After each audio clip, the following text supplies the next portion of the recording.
Hello friends, मैं हूं आपकी सुषमा पंडित। आप सभी को सादर प्रणाम करती हूं और वेलकम करती हूं अपने यूट्यूब चैनल पर। तो दोस्तों, आज मैं आप सबके लिए बहुत ही सुंदर टमाटर की महंगाई पे गीत लेके आई हूं, जो कि आप लोग जानते हैं टमाटर बहुत महंगा हो चुका है। तो उसी पे हम गीत लिखे हैं और गीत आप लोगों के बीच लेके आए हैं। तो आप लोग वीडियो फुल देखिएगा और गीत का आनंद लीजिए। गीत कैसा लगा ये कमेंट में ज़रूर बताइएगा। है टमाटर की बड़ी महंगाई पिया, कैसे हम मंगाई पिया ना। है टमाटर की बड़ी महंगाई पिया, कैसे हम मंगाई पिया ना। जाई जब हम बाजार देखी दूरी से लाचार, जाई हम जब बाजार देखी दूरी से लाचार। पास जाई खरीद नाही पाई पिया, कैसे हम मंगाई पिया ना। पास जाई तो खरीद नाही पाई पिया, कैसे हम मंगाई पिया ना।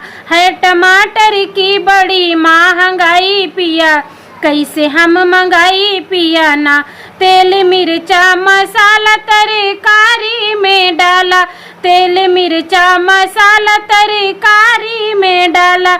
बिन टमाटर के स्वाद नाही आई पिया, कैसे हम मंगाई पिया ना। बिन टमाटर के स्वाद नाही आई पिया, कैसे हम मंगाई पिया ना।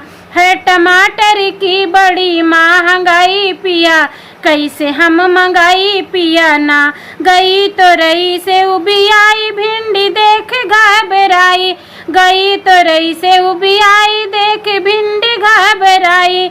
बिन फ्राई दाल नाही खाई पिया, कैसे हम मंगाई पिया ना। बिन फ्राई दाल नाही खाई पिया, कैसे हम मंगाई पिया ना। है टमाटर की बड़ी महंगाई पिया, कैसे हम मंगाई पिया ना। बिन टमाटर के दाल कैसे खाई पिया, कैसे हम मंगाई पिया ना। बिन टमाटर के सब्जी कैसे बनाई पिया, कैसे हम मंगाई पिया ना। है टमाटर की बड़ी महंगाई पिया, कैसे हम मंगाई पिया ना।